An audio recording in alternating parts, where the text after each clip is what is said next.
Welcome to Hit Play Films. I'm Imran Meeran and I'm going to be telling you guys some really good tips on how to become a better wedding cinematographer.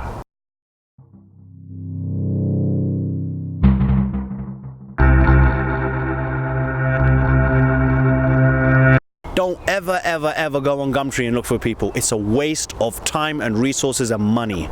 For people looking for a freelancer, don't look and depend on someone the night before. That's not fair.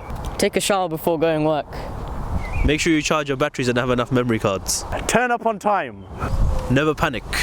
Before you go on the job, make sure you do a checklist of your equipment. Top up on lots of water the night before, maybe a few bottles and whatnot, and plenty of snacks. Make sure you have enough sleep the night before the job.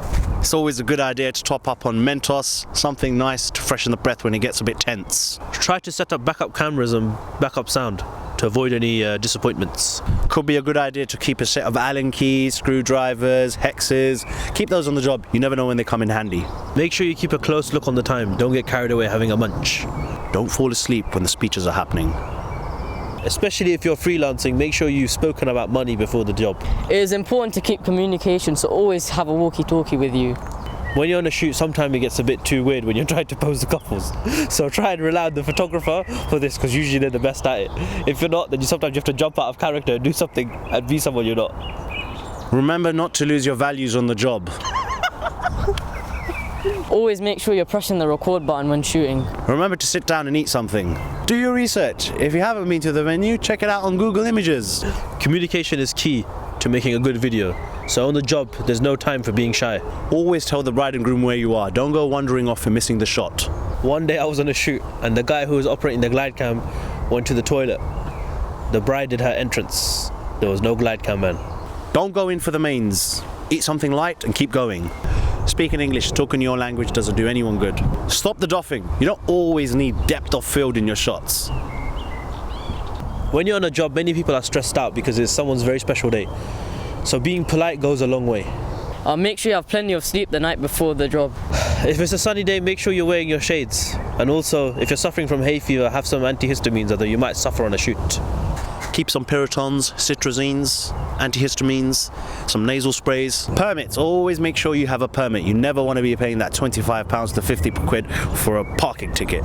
Believe me, coming into central London, down Park Lane, shooting at Four Seasons, or either at one of the others in the neighbouring area, parking is going to be an issue, especially if it's a Monday to Friday kind of wedding. Saturday, Sunday, majority of the guests are going to be taking up parking spots on the single yellow line, so make sure you got your parking sorted beforehand. Talk to the relevant people and make it very clear. If you're someone who's been given the dedicated task of using a glide track, then invest in some knee pads. On the bridal exit from the ceremony, one of our cinematographers had ripped their trousers from squatting down to slide the slider on the, I think it was the glide track when we had 2 years back. But yeah, maybe keep a pair of spare trousers or a sweat towel if it gets too hectic. You know, during the months of July, August, crazy.